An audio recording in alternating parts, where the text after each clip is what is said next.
লালমনিরহাটে সাবেক সংসদ সদস্যের দায়ের করা মামলার রায়ে খালাস পেয়েছেন বাংলাদেশ প্রতিদিনের সম্পাদক এবং প্রকাশক সহ ৩ সাংবাদিক।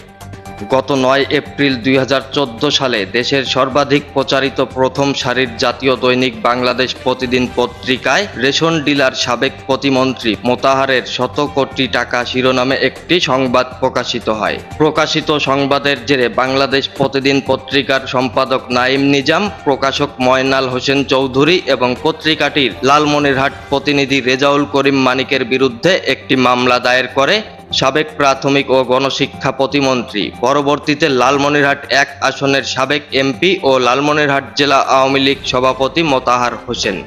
বুধবার ২৮ আগস্ট ২০২৪ দুপুরে লালমনিরহাটের বিজ্ঞ সিনিয়র আমলি আদালত ৪ হাতীবান্ধা এর বিচারক মোহাম্মদ ইসরাফিল আলম এ রায় ঘোষণা করেন।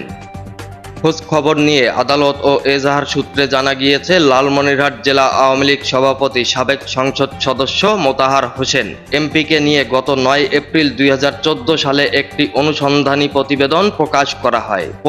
প্রতিবেদনে মোতাহার হোসেনের নানা দুর্নীতি তুলে ধরেন। এছাড়া প্রভাব খাটিয়ে অর্থবিত্তের মালিক বনে যাওয়ার তথ্য উপস্থাপন এবং সাবেক ওই সংসদ সদস্যের নিকট আত্মীয়দের প্রভাব উপস্থাপন করেন। এতেই ক্ষিপ্ত হয়ে মোতাহার হোসেন বাংলাদেশ প্রতিদিন পত্রিকার সম্পাদক নাঈম নিজাম, প্রকাশক ময়নাল হোসেন চৌধুরী এবং লালমনিরহাট প্রতিনিধি রেজাউল করিম মানিকের বিরুদ্ধে একটি মামলা দায়ের করেন। মামলাটির দীর্ঘ শুনানি শেষে সম্পাদক, প্রকাশক ও লালমনিরহাট প্রতিনিধিকে খালাস প্রদান করে আদালত।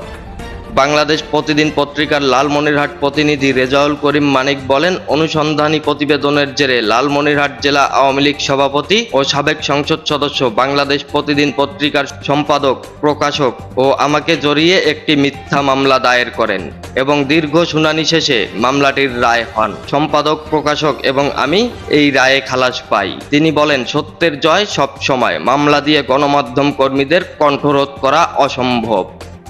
মামলার রায়ে খালাস পাওয়া আসামির পক্ষের আইনজীবী অ্যাডভোকেট শামসুল আলম মিলন আপডেট টাইম অনলাইন অনুসন্ধানী নিউজ টিমকে বলেন, আদালত দীর্ঘ শুনানি শেষে ৩ জনকেই খালাস প্রদান করেছেন এবং সেই রায়ে সন্তোষের কথা জানিয়েছেন আইনজীবী। Update time online, Lalmonirhat.